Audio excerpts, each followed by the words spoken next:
Let's take a look at risk and some simple risk analysis and look at the ratios. Okay, in this calculator, I'm using the basic structure of the profit requirement rule. But let's take a look. We're saying, hey, the after repair value of this property is 250,000, and I've got my purchasing costs, selling costs, holding costs, and then we're talking ratios here. So let's kind of look at this. I'm saying I need a profit of 25,000 on this $250,000 property.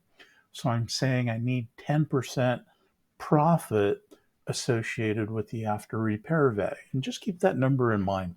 I know that with this, then the most I can offer is 172,500, and that I'll need 210,000 in funding.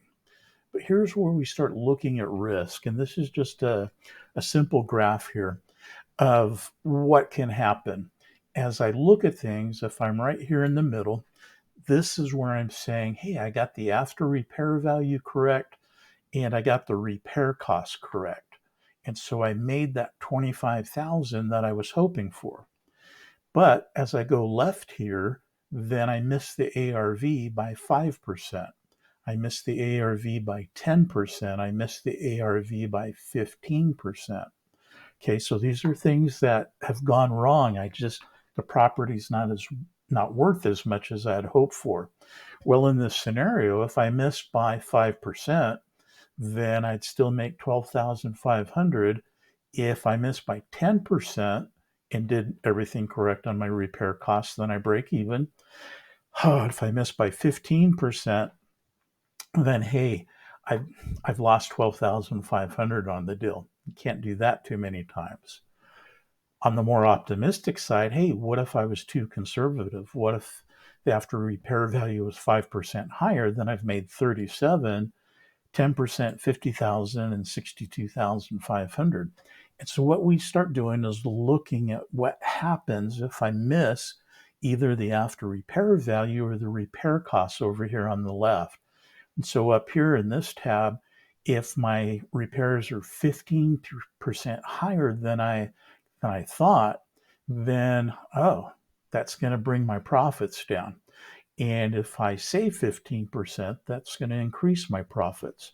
And so you can start looking, 25 is what I'm hoping for, but you can see I don't have to be perfect in what I do in order to still make a profit.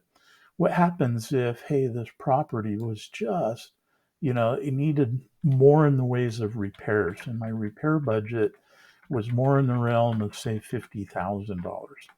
Okay, as I start looking through, you can kind of see how things drift here.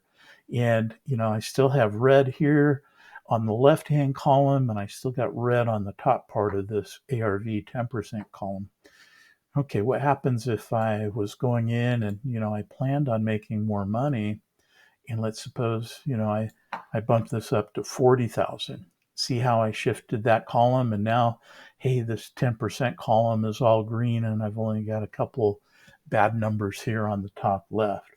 What happens if, hey, I thought I had to be really aggressive and I was willing to take, 10,000 on this deal? Well, look at all the columns in red now. Things have to really go well for that to work.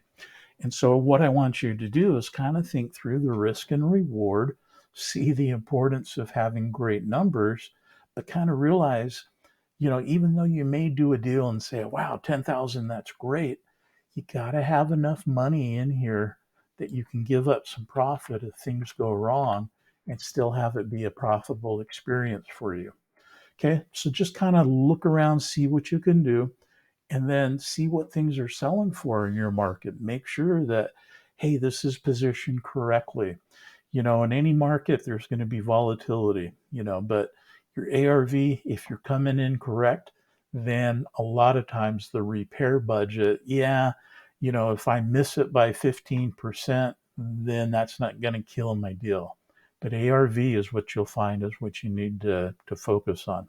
So play with this calculator a little bit. Just kind of see your risk tolerance, how aggressive you can be. And the thing you'll find is over time, as you get better at estimating and knowing the after repair value, then's the time when you can be more aggressive.